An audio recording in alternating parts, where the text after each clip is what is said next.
ભાઈ તમે વડોદરામાં ભજીયા ખાવા જાઓ ને તો તમને મેથીના ભજીયા ખવડાવશે, દાલ વડા ખવડાવશે કે બટાકાના ભજીયા ખવડાવશે.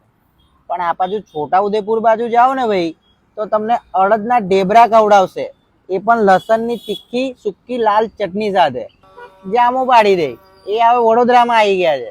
વડોદરામાં તમે ઘણી બધી ટાઈપના ભજીયા ખાતા હોવ છો, પણ ભાઈ સ્પેશિયલ છોટાઉદેપુર જિલ્લાના પ્રખ્યાત ભજીયા જે તમે જંડ હનુમાન કે છોટાઉદેપુર કે એ બાજુના વિસ્તારમાં જાઓ ને ભાઈ ત્યારે જ તમને ખાવા મળે છે. એ હવે વડોદરામાં આવી ગયા છે, એ પણ એકદમ જોરદાર ટેસ્ટની સાથે. અને એકલા અડદના ભજીયા નહીં, ત્યાં તમને દાલ વડા કે બટાકાના ભજીયા કે મેથીના ભજીયા બી જોતા હોય ને તો એ પણ મળી જશે. પણ ભાઈ જે અડદના ભજીયાનો ટેસ્ટ છે સૂકી લાલ ચટણી સાથે, આય હાય હાય મોજ પાડી દે. તો ભાઈ જો તમે બી આ બાજુ સોમા તલાવ બ્રિજ ઉતરીને તરસાલી તરફ જતા હોય ને તો વચ્ચે જેલ પેટ્રોલ પંપ ની સામે એમની લારી છે, એ જગ્યા ઉપર એકવાર જરૂરથી વિઝિટ કરજો.